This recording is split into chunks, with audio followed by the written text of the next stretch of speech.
Recording is on. Bueno, ¿quieren que empecemos? Sí. Bueno, entonces el sistema, tenemos dos sistemas, exócrino y endocrino, ¿sí? En el caso del sistema endocrino, se trata sobre glándulas que están distribuidas por todo el cuerpo y generalmente no tienen conexión ni función en común entre ellas. Por ejemplo, estas tienen la única función que realizan es la secreción externa, ¿sí? Las glándulas exócrinas secretan productos químicos a través de conductos o tubos al lugar determinado para realizar una función concreta, a diferencia de las glándulas endocrinas. En las glándulas exócrinas se puede distinguir una parte productora o secretora de la sustancia y otra parte excretora o que conduce la sustancia a un lugar determinado, ¿sí? Sistema nervioso autónomo, donde se da una estimulación glandular por medio de terminaciones nerviosas, es una de las que regula, ¿sí?, la secreción. El sistema endocrino también se da una estimulación glandular por medio de receptores hormonales. La estimulación mixta se da tanto por el sistema vegetativo como por medio de las hormonas. Hasta acá. Cuando yo hablo de exócrino, estoy hablando de qué, por ejemplo, órganos pueden secretar. A ver. Las glándulas salivales. Muy bien. O las sudoríparas. Lagrimales, sudoríparas, la boca. ¿Qué más? Si no me equivoco, también puede ser el páncreas, pero ese es mixto. Ese es mixto, muy bien. Porque ¿qué secreta?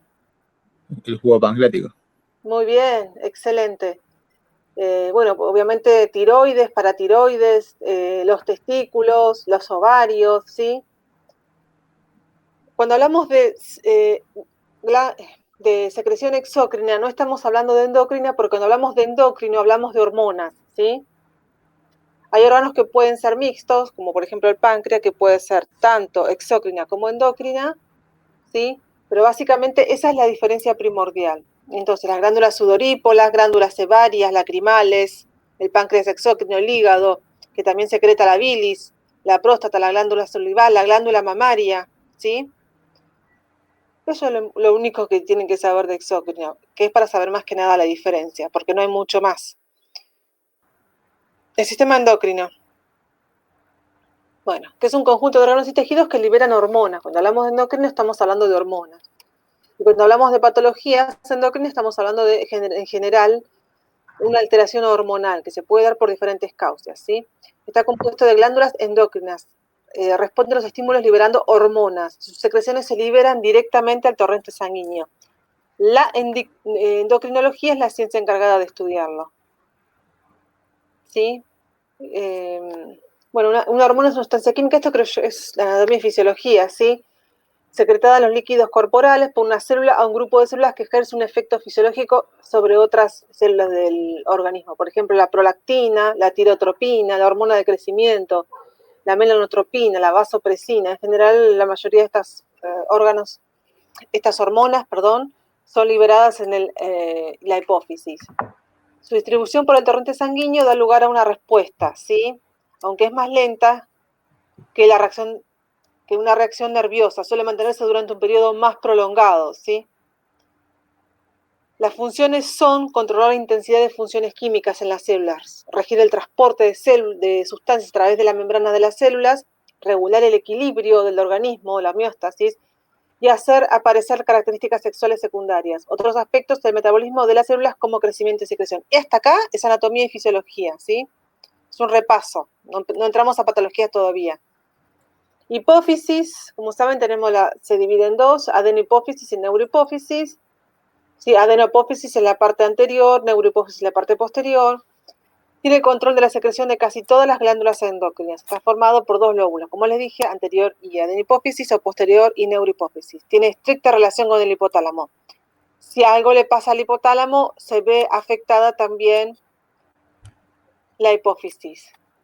La hipófisis también se la conoce como glándula pineal. Es otro nombre que se le da, ¿sí? En el lóbulo anterior tenemos la hormona de crecimiento, la TSH, que es la que colabora con la secreción de las tiroides, de la hormona tiroidea, la LTH, la folículo estimulante, FSH, que tienen que ver con, y la luteinizante, que tienen que ver con aspectos sexuales, ¿sí? En el lóbulo posterior, la antidiurética o vasopresina, que es muy importante porque es la que regula la secreción de agua. Cuando aquí hay una alteración, generalmente el cuerpo pierde más agua de lo que consume y se provoca una patología. Más adelante vamos a hablarla. La oxitocina, está mal, la oxitocina, la hormona estimulante de los melanocitos que es para estimular el sueño, ¿sí? Entonces, bueno, la prolactina, gonadotrofina, tiratropina, adenocorticosomatropina, neurohipófisis, oxitocina y ADH, que es la de la antidiurética, ¿sí? Y por supuesto que todas, una vez que son liberadas, actúan sobre otro órgano. En el cambio de la oxitocina, ustedes saben, es la que tanto conjuntamente con la prolactina colaboran en lo que tiene que ver con la mama. Una produce y la otra colabora en la expulsión, ¿sí?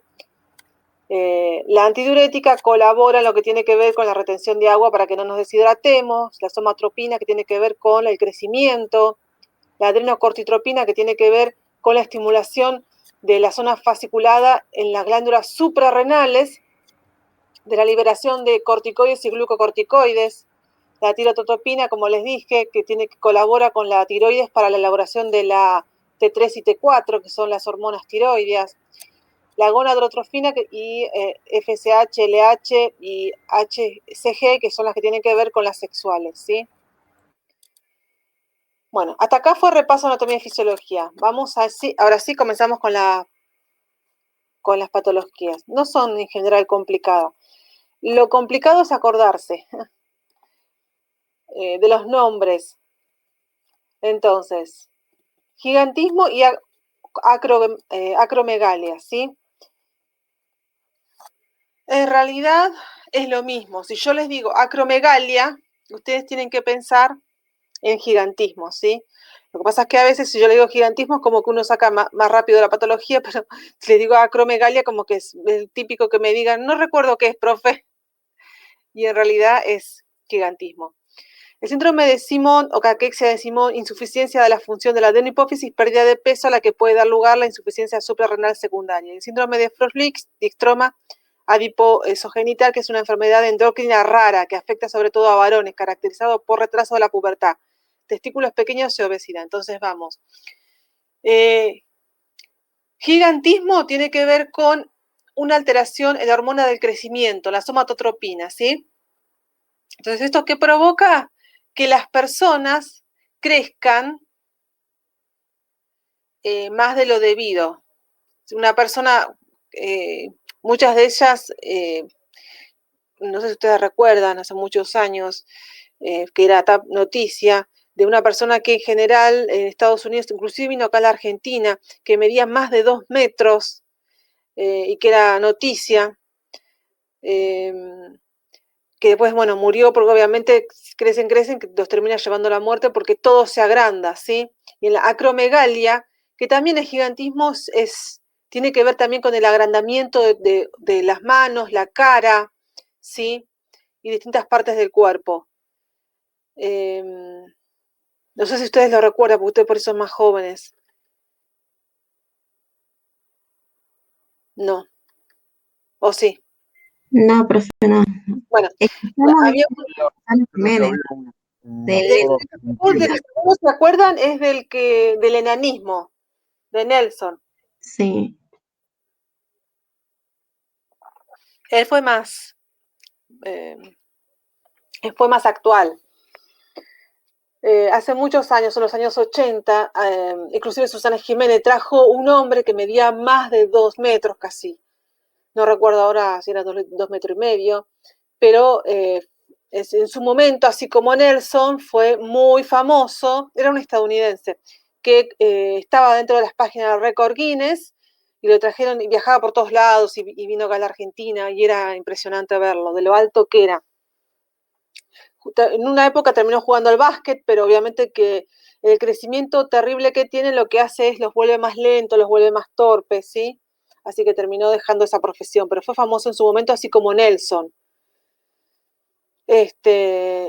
Bueno, el síndrome de Simon o caquexia de Simon, que es una insuficiencia funcional de la adenohipófisis que tiene que ver con la pérdida de peso a la que puede dar lugar a la insuficiencia suprarrenal secundaria. Son aquellas personas que tiene una pérdida de peso inusitable, ¿sí? Y no se puede recuperar con dieta, y esto provoca una insuficiencia suprarrenal secundaria que lo que hace es altera la liberación de corticoides y glucocorticoides. Y el síndrome de Froehlich, que es de una distrofia adiposogenital, que tiene que ver generalmente, como se afecta a los hombres, tiene que ver con retraso en la pubertad, testículos pequeños y obesidad, ¿sí? Estas dos últimas se las nombré para que sepan que existe, no son muy comunes, pero la que sí me importa que sepan es el gigantismo y acromegalia.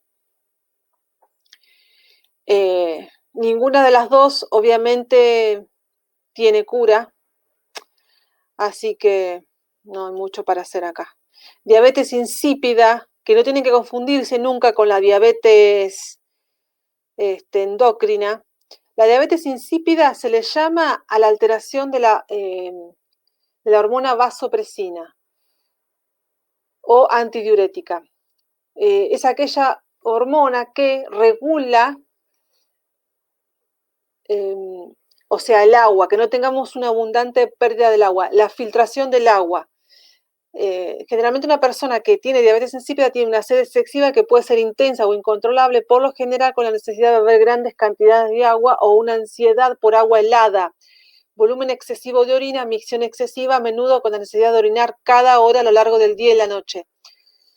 Hubo un caso también en los Estados Unidos de una adolescente que por años ella vivía tomando grandes cantidades de agua, pero grandes cantidades de agua, estábamos hablando de que en un día se podía tomar hasta 4 o 5 litros. Esto fue uno de los primeros casos hasta que descubrieron la patología. Y así todo lo que tomaba lo orinaba. Si ella no llegaba a tomar líquidos, empezaba una deshidratación masiva. Inclusive una vez padeció estando manejando en su auto. Esto fue un caso muy famoso, porque inclusive la llamaban la niña de los tarros o la niña de los vasos, porque vivía con vasos de agua todo el tiempo.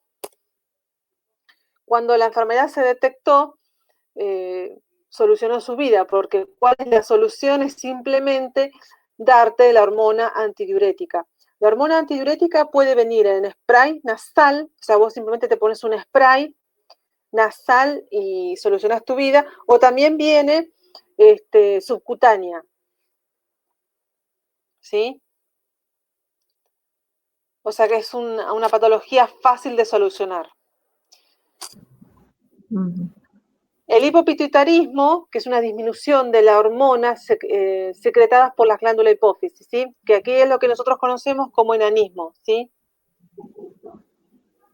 Hay una disminución en general, hay una disminución de la hormona somatotropina, que es la hormona de crecimiento, que puede deberse a innumerables causas. Por ejemplo, puede ser un tumor en la misma glándula pineal o hipófisis, puede ser un tumor en el hipotálamo. Cualquier cosa que le ocurra al hipotálamo se ve alterada, recuerden, la glándula pineal o hipófisis.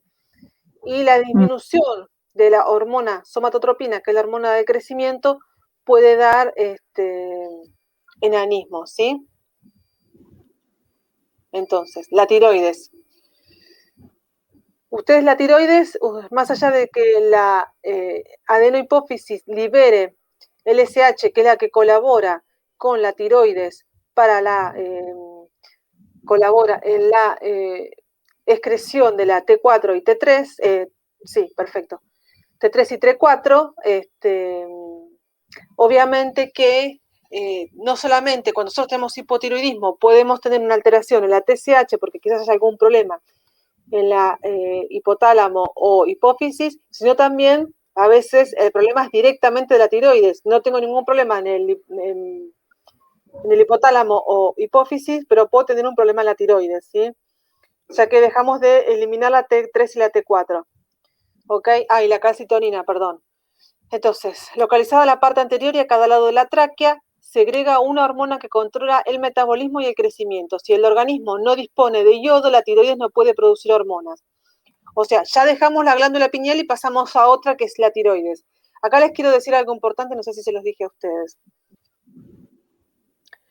Cuando ustedes van a tener un paciente que va a ir al quirófano y se va a hacer una intervención de la glándula tiroides, lo que no deben hacer nunca, nunca, nunca es bañarlo con yodo. Vieron que ustedes al principio, de todo paciente que va a entrar al quirófano, suelen hacer, o sea, lo que corresponde, prepararlo quirúrgicamente. Suelen darles un baño prequirúrgico con yodo. Estos pacientes no deben recibir baños con yodo. Estos pacientes deben recibir baño con otra sustancia, por ejemplo, tipo clorixidina, pero nunca yodo. El yodo se absorbe a través de la piel.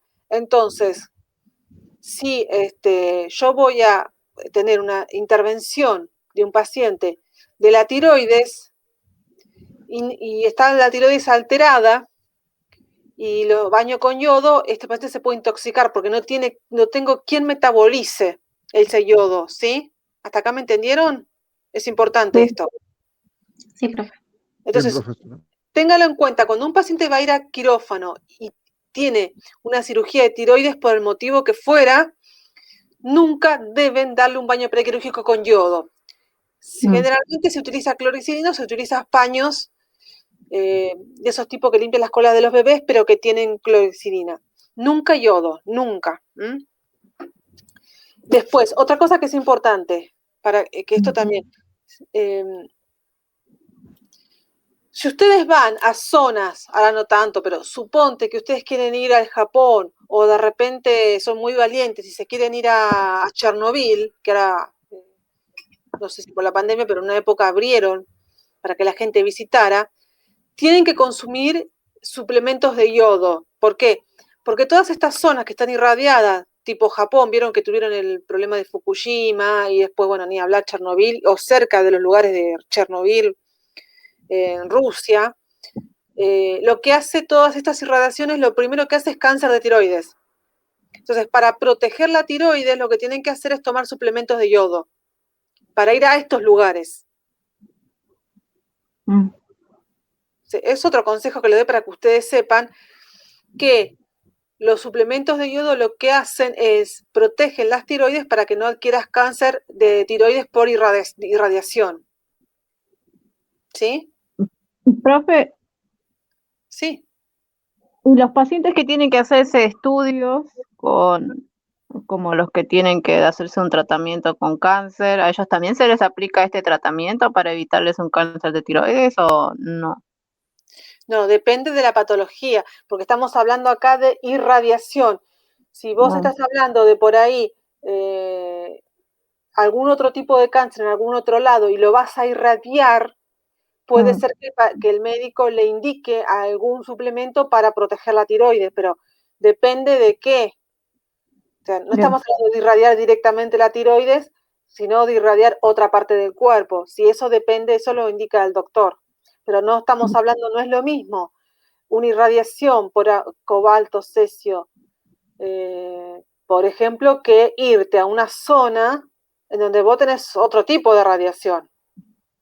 Bueno, las radiaciones que se hacen para los tipos oncológicas son radiaciones controladas. En cambio, vos te vas a una zona donde tenés un Fukushima que te explotó y esa radiación justamente te provoca cáncer, no te lo va a evitar. Son dos cosas distintas, ¿sí? Dale. Sí, gracias, profe.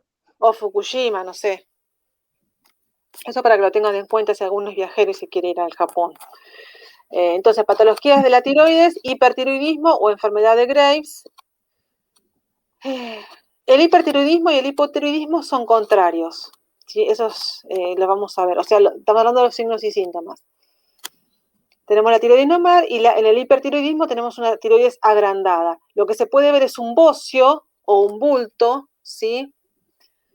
Por delante de la tráquea, los ojos grandes, saltones. Generalmente estas personas son terriblemente hiperkinéticas. Como son tan hiperkinéticas, o sea, van, vienen, suben, bajan, tienen una notable pérdida de peso, falta de concentración, irritables, están todo el tiempo enojados, tienen calor, tienen temblores y no comen. Que eso es lo que yo discutía con mi compañera porque ella me decía, el hipertiroidismo, como estoy tan hiperkinética, como mucho. Le digo, entonces no tenés hipertiroidismo porque si estás tan hiperkinética justamente no comes, porque el hiperkinético no tiene hambre, o sea, todo el tiempo está no para y no tiene hambre. Por eso al no consumir o sea, al gastar mucha energía y no consumirla, lo que ocurre es esa pérdida espantosa de peso que tiene, ¿sí? Bueno, finalmente no sabía si era, lo dijo por decir, no es que tenía ninguna de las dos cosas, pero se confundió de síntoma, digamos. Entonces, para dejar en claro, el hipertiroidismo tiene los ojos saltones, tiene un bocio, ¿sí? Que es un bulto por delante de la tráquea, porque lo que se observa es la tiroides agrandada. Se observa irritabilidad, hiperquinesia, falta de apetito o falta de consumo de alimentos, lo que provoca la pérdida de peso, falta de concentración, temblores, entre otros, ¿sí? Bueno, más o menos acá decimos lo mismo, nerviosismo, hipersudoración, por eso por la hiperquinesia, la intolerancia al calor.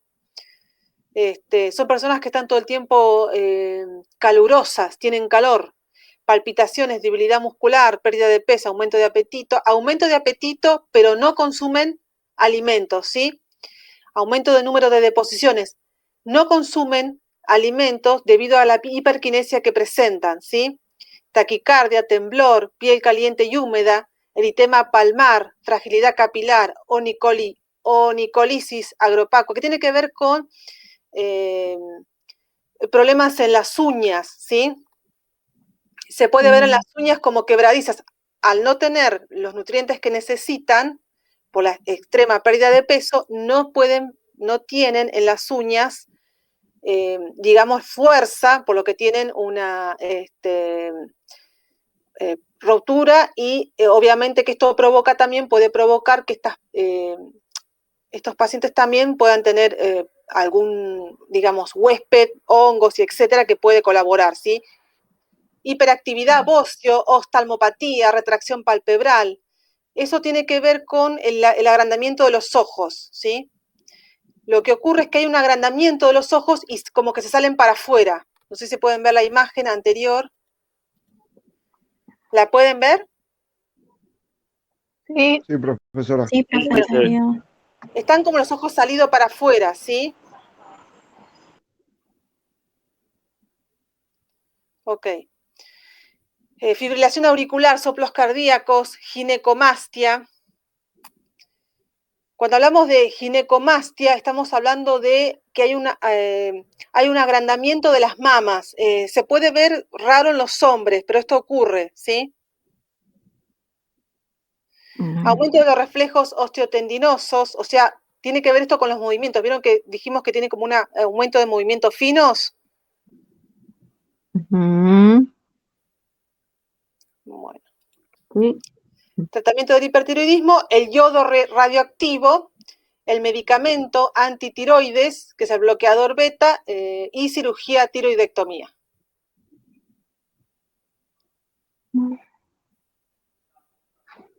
¿Hasta acá alguna duda? No, profe.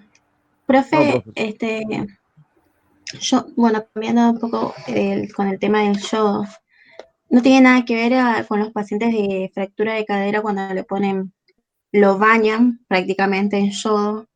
¿No tiene nada que ver eso con la parte del tiroidismo? No. Ok. Solo en un paciente que va a tener cirugía de tiroides, ¿por qué? Porque el yodo queda en la piel Y es absorbido. y no puede absorberlo, no puede absorber. Pero si vos tenés la tiroides perfecta y la cirugía va a ser en otro lado, no hay ningún problema. Ok. ¿Ok? Hipotiroidismo. Bueno, estos van a ser todos los síntomas contrarios, porque la tiroides va a ser más pequeñita, ¿sí? Entonces, los síntomas habituales es la incapacidad para tolerar el frío, el cabello que se cae, áspero, seco, la piel áspera, gruesa, seca, uñas quebradizas y débiles, síndrome del túnel carpiano, aumento significativo de peso, ojos, cara hinchada y abultada, confusión y pérdida de memoria. O sea, si en el hipertiroidismo te da calor, acá te da frío. Eso para que ustedes sepan diferenciar, ¿sí? Si en el hipertiroidismo te da hiperquinesia, en el hipotiroidismo te da hipoquinesia. O sea, son personas que están como más cansadas, no quieren trabajar, o sea, en ese sentido en general, no quieren hacer las cosas. Si en el hipertiroidismo tienes los ojos saltones hacia afuera, en el hipotiroidismo al revés. Lo tienen como, se llama hacia adentro enoftalmia. Si en el hipertiroidismo tienen aumento de peso, una disminución de peso, en el hipotiroidismo tienen aumento de peso, ¿sí? En el hipertiroidismo, como dijimos, sí tienen, sí, por la necesidad debido a la hiperquinesia y al desgaste que tienen de un aumento de apetito, en general tienen pocas ingestas, ¿sí? Porque no se detienen a comer. El hiperkinésico lo que hace es, inclusive los van a ver ustedes, que te lleva de alguna forma al trabajo, comen parados y comen rápido. Entonces no logran el metabolismo y comen poco. En el hipotiroidismo, como hay una lentitud, comen despacio. ¿Entienden? Ujú. Y hay un metabolismo aumentado, la absorción. Por eso hay un aumento de peso. ¿Está hasta acá? Sí. Bueno, como dijimos, hay una fatiga, aumento de peso hasta llegar al sobrepeso u obesidad, intolerancia al frío, disminución frecuencia de la cardíaca. O sea, lo que otro te daba un aumento de la frecuencia cardíaca porque por la hiperquinesia, este te da una disminución. Dolor en las articulaciones y músculos, calambres, pocos movimientos intestinales o estreñimiento, porque hay una lentitud en general corporal del peristaltismo gastrointestinal, deshidratación, colesterol alto, porque el colesterol tiene que ver con el aumento de ingesto y la poca, o sea, y el aumento de la absorción de las grasas, en este caso, por eso hay un aumento de colesterol, hinchazón de la piel, insomnio, anemia. Entonces, síntomas de hipotiroidismo, adelgazamiento, el tema de la pérdida del cabello, la cara hinchada, en realidad se ven todos como personas que hay como un aumento de peso considerable, ¿sí? Piel seca, el estreñimiento, como dijimos, el frío, la hinchazón de las extremidades. En este caso sabemos que la glándula tiroides no produce, porque esto es importante. En el hipertiroidismo el problema que tenemos es que tenemos mucha secreción de T3 y T4. O quizás siempre recuerden que puede haber alguna alteración en la hipófisis, por lo que esta provoca un aumento de alteración en la T3 y en la T4. Acá estamos hablando exclusivamente de un problema en la tiroides, pero si el problema es en la glándula pineal o hipófisis, entonces no vamos a tocar la tiroides, vamos a aplicar el tratamiento que sea necesario para controlar la glándula pineal, pero obviamente que vamos a dar la medicación que corresponda para contrarrestar los efectos de la TSH. No sé si me entienden hasta acá. Más o menos. Bueno, les vuelvo a decir, cuando yo tengo un hipertiroidismo, puede estar afectado la tiroides, puede estar afectada la hipófisis. Sí. Bien, entonces, si la alteración es de la hipófisis, lo cual implica una alteración en la TSH, quizás porque haya un tumor, yo voy a solucionar lo del tumor de la hipófisis y voy a administrar lo que corresponde, yodo y los bloqueantes de hormona T3 y T4, pero el problema no está en la tiroides, porque yo lo que voy a solucionar es la hipófisis. Ahora, si el problema está en la tiroides, entonces ahí yo voy a solucionar el tema de la tiroides, que en este caso quizás tenga que hacer una extirpación de la tiroides y aplico de cualquier manera igual el tratamiento. ¿Se entiende? Sí, sí. Sí, profesor. En el hipotiroidismo es igual. En el hipotiroidismo puede haber un problema en la hormona pineal o hipófisis. Les digo las dos para que sepan. Cuando alguien les dice glándula pineal, que sepan de qué están hablando, que es la hipófisis. De la hipófisis o puede ser de la hormona tiroides, de la tiroides. Si tengo un problema en la tiroides, lo resuelvo con la tiroides. Si tengo un problema en la hipófisis o hipotálamo. Ustedes saben que el hipotálamo quizás pueda tener un tumor y entonces afecta también a la glándula pineal, entonces lo resuelvo. ¿Está? Pero para uno u otro aplico el mismo tratamiento. Nada más que la parte quirúrgica, si yo tengo un problema en la glándula pineal, no voy a hacer una tiroidectomía. ¿Entienden? No voy a sacar la tiroides, porque el problema no está en la tiroides, el problema está en la glándula pineal. Quizás tenga un tumor y lo que tenga que hacer es una recepción del tumor. ¿Se entiende? O más Sí, o se menos. entiende, profesora. Profe, Sí.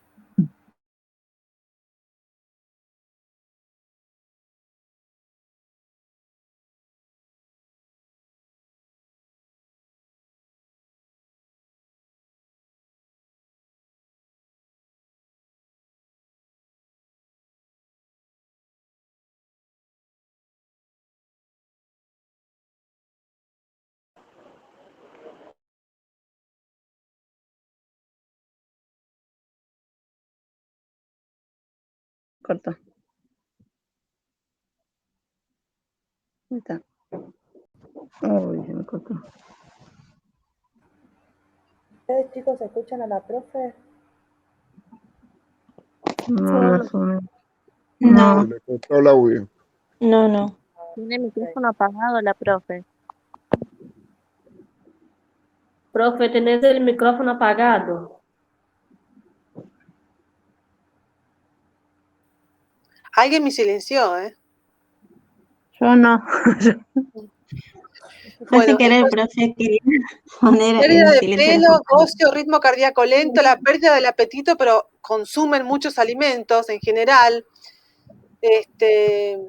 Problemas serios de fertilidad y menstruación, síndrome del túnel carpiano. El síndrome del túnel carpiano es como un dolor en lo que es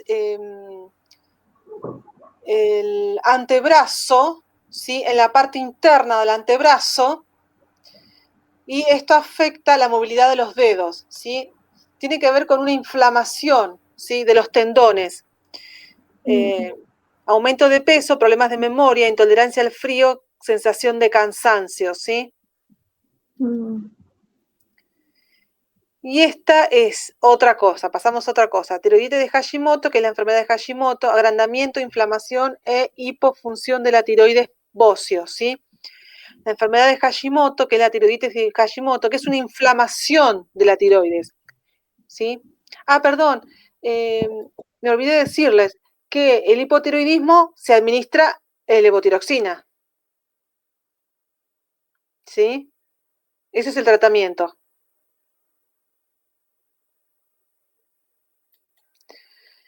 La enfermedad de Hashimoto, los síntomas habituales son la fatiga, o sea, estar cansado, el cansancio crónico, la sensación aumentada de frío, ganancia de peso, estreñimiento, irregularidades menstruales, calambres musculares, somnolencia, edema generalizado, uñas quebradizas y pérdida de cabello.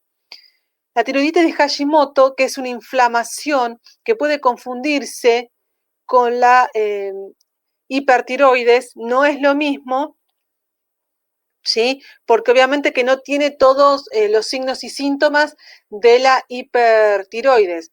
Por ejemplo, es más, tiene los signos y síntomas de la hipotiroides. Entonces, nosotros tenemos un paciente que tiene los signos y síntomas que presenta una hipotiroides, pero tiene un agrandamiento como si fuera una hipertiroides. ¿Entienden? Sí, se entiende, profesor. Sí, profe. Bien. ¿Se puede Bien, ser confundido con hipotiroidismo, profe? E hipertiroidismo, la podés confundir con las dos, porque tenés los signos y síntomas de un hipotiroidismo, pero tenés la tiroides que tendría un hipertiroidismo, Ok. ¿sí? La tiroiditis las causas son variables. Podés tener, puede ser por virus, bacteria en general, que provoca una inflamación de la tiroides, ¿sí? Comienza gradual, primer síntoma, fase atrófica, piel seca, sudoración, adelgazamiento, epidermis, aumento contenido de mixedema. El mixedema tiene que ver con las escamaciones en la piel, palidez amarilla, acumulación de carotenos, cabello seco y quebradizo, estreñimiento, aumento de peso. La libido disminuido porque están alteradas las hormonas de sexualidad, aumento a nivel de la prolactina, bradicardia, hipertensión diastólica, o sea, la mínima, lo que ustedes conocen, frialdad, es las extremidades, síndrome del túnel carpiano, que tiene que ver con el hipotiroidismo, disminución de los reflejos tendinosos, memoria y concentración disminuida, ¿sí? En este caso lo que se da es corticoides, pero también puede ser quirúrgico, ¿sí? También. Hay que ver la causa, hay miles de causas. Yo se las puse porque básicamente es el diagnóstico diferencial. Cuando nosotros tenemos un paciente que se realiza, primero que tenemos, el diagnóstico se hace a través del laboratorio, eso me olvidé de decirles, es decir, se extrae una muestra de análisis de sangre, se mide la TSH, la T4 y la T3 en laboratorio. Y se puede hacer una ecografía de partes blandas de la tiroides para evaluar cómo se encuentra, ¿sí? Además de todo el acompañamiento de signos y síntomas. Hay que ver si la T3 o T4 o LSH están aumentadas o están disminuidas. Una vez que están aumentadas o están disminuidas, uno evalúa si es conjuntamente con una ecografía de partes blandas, uno diagnostica si estamos ante la presencia de un hipertiroidismo, hipotiroidismo o por alguna razón o una tiroiditis de Hashimoto, ¿sí?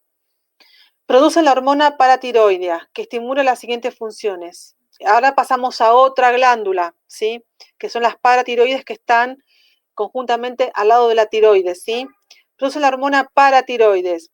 Lo que hacen las paratiroides en general regulan lo que es el calcio, el fósforo, el magnesio, ¿sí? Liberación de calcio por medio de los huesos en el torrente sanguíneo, absorción de los alimentos por medio de los intestinos, conservación de calcio por medio de los riñones. O sea que fíjense en todo lo que utilizan, porque no solamente se ocupan de la regulación del calcio, acá no lo dice, pero también del magnesio y fósforo, también. Sino que además lo absorbe y lo almacena en los riñones, ¿sí? Entonces, hiperparatiroidismo, lo mismo que la tiroides, tenemos hiperparatiroidismo o tenemos hipoparatiroidismo. Es una alteración que consiste en que las glándulas paratiroides segregan mayor cantidad de hormona paratiroide, reguladora del calcio, magnesio y fósforo en sangre y hueso. Hiperparatiroidismo primario es una alteración de la glándula que produce la hormona en exceso, aún existiendo niveles normales de calcio en sangre, ¿sí? Estas son las clasificaciones, porque es primario, secundario o terciario. Entonces, en el caso del primario, es una glándula que produce la hormona en exceso. En el caso del secundario, es por un déficit del calcio o vitamina D en sangre, ¿sí? Que es una disminución de la calcemia o indirectamente por una hiperfosfatemia, aumento de fósforo. Perdón, hiperfosfatemia, aumento de fósforo. Y el hiperparatiroidismo terciario ocurre en pacientes con insuficiencia renal cuando una o más glándulas paratiroides se vuelven autónomas. ¿Se acuerdan que les dije que el calcio se almacenaba en el sistema renal?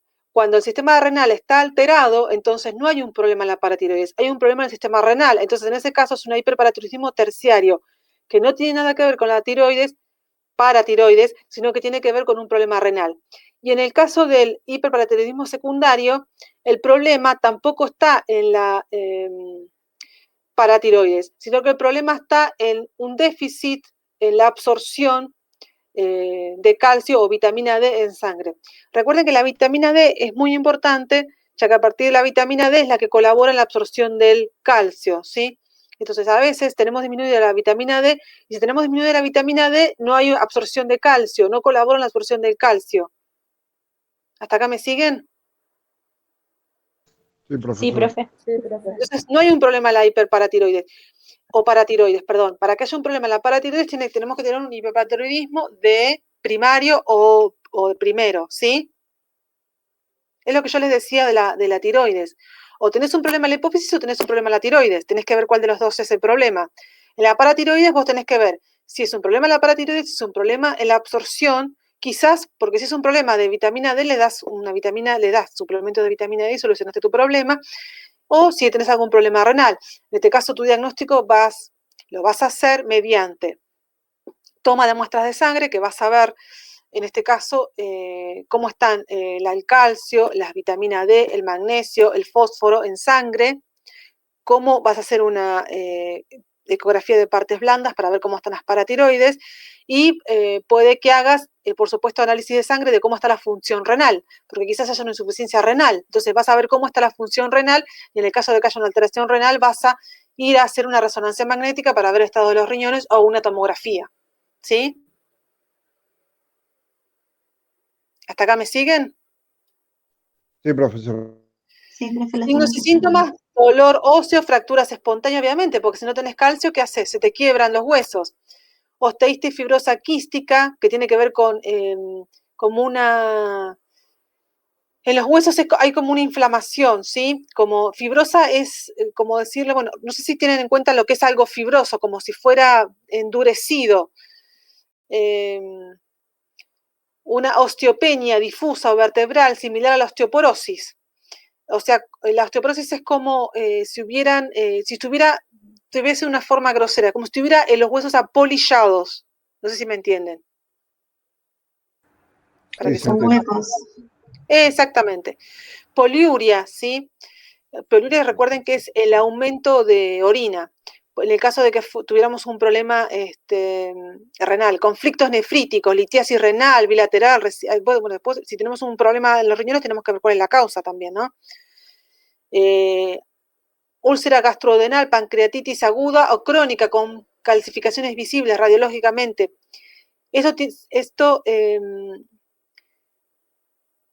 Obviamente que esto puede estar, en el caso, recuerden que yo les dije que hay algunos problemas gastrointestinales que lo que hacen es disminuir la absorción. ¿Se acuerdan que lo dijimos en el caso de que tengamos, por ejemplo, úlceras o algún problema de gastritis crónica? Que lo que hace es disminuye la absorción de calcio, nutrientes, vitaminas y minerales en sí, ¿sí? Y obviamente la pancreatitis aguda crónica también, o sea, debilidad muscular, cansancio y atrofia, hipertensión arterial, alteración del electrocardiograma, porque lo vamos a ver la semana que viene, pero todos los minerales que no se absorben provocan o se absorben de más, provocan una alteración en el cuerpo humano. Por ejemplo, el potencial de acción, ustedes saben que el potencial de acción está influenciado por diferentes minerales, como por ejemplo el sodio, que provoca la despolarización, el calcio, que provoca la meseta junto con el cloro, y en la repolarización tenemos al magnesio y al potasio. Entonces, si yo tengo aumentado o disminuido cualquiera de estos minerales, lo más probable es que o esté alterada la despolarización, la repolarización o la meseta y pueda provocarme una arritmia, ¿sí? Irritabilidad, confusión, depresión y fallas de memoria. Entonces, el medicamento es el calcitriol, que es el metabolismo más activo de la vitamina D. Ayuda a producir la hormona paratiroideas en el hiperparatiroidismo. A reducir la hormona PTH, que es la hormona paratiroidea, en el hiperparatiroidismo, en la insuficiencia renal crónica. Bueno, sin el cassette, que tiene que ver con reducir los niveles de la hormona paratiroides en la sangre para el hiperparatiroidismo secundario y terciario en la enfermedad renal crónica. El paricalcitiol, que es un análogo de la vitamina D para la prevención y tratamiento del hiperparatiroidismo secundario asociado a insuficiencia renal crónica.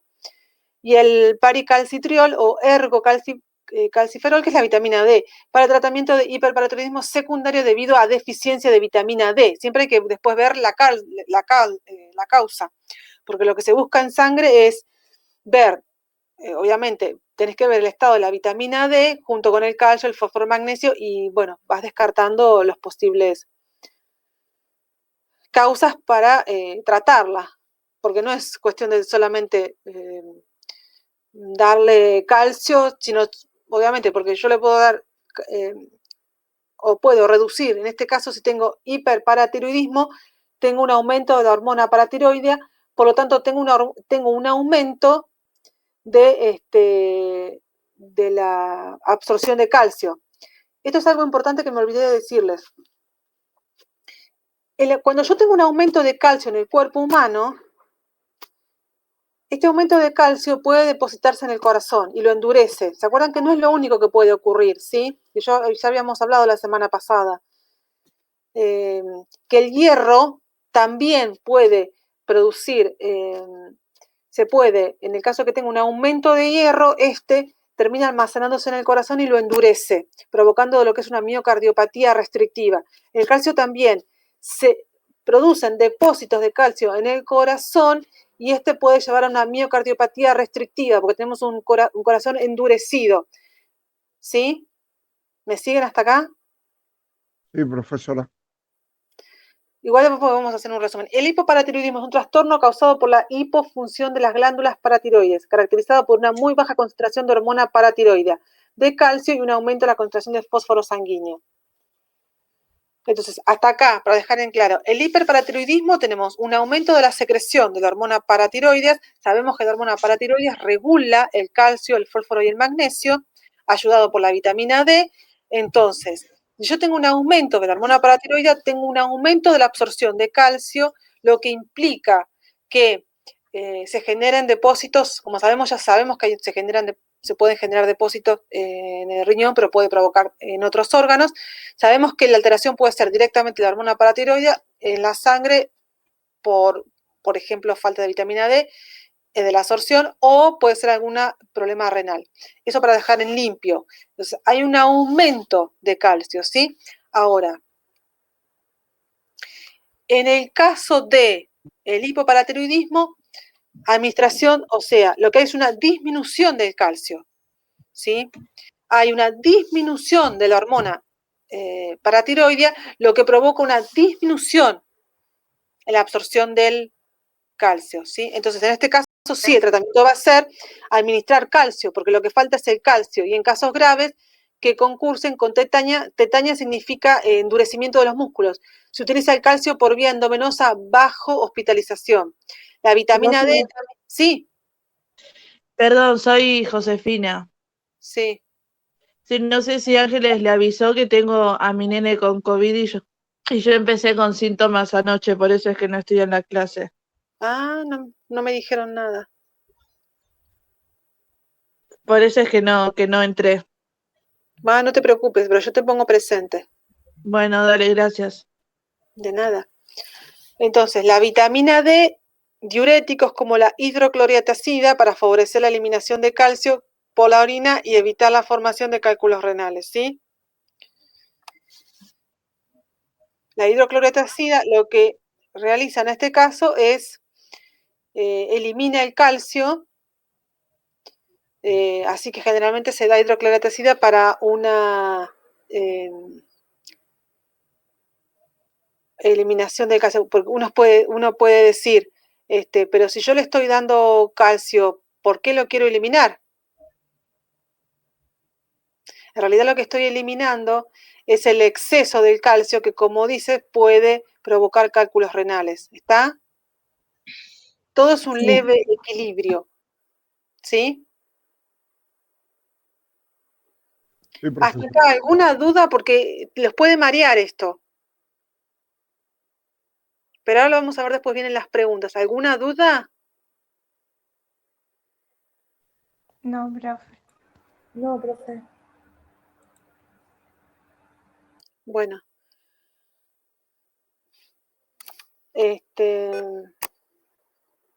Nos toca recreo ahora. Lo que vimos hasta acá. Entonces, vimos la diferencia entre el sistema exócrino y endocrino. De exócrino no vamos a tomar nada. De endocrino, vimos tiroides, paratiroides, hiperparatiroides, hipoparatiroides. Vimos gigantismo y enanismo, acromegalia. Vimos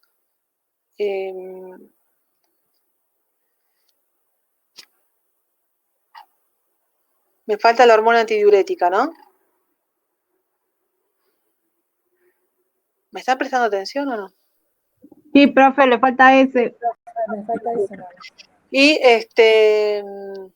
la vasopresina o alteración de la hormona antidiurética. Creo que tenemos todo. Hasta acá. Después ya vamos a ir con el páncreas. Bueno, vamos a ir a recreo y cuando volvamos seguimos, ¿sí? Ok, profe. Sí, profe. Sí, profesora. Bárbaro. Bueno, profe.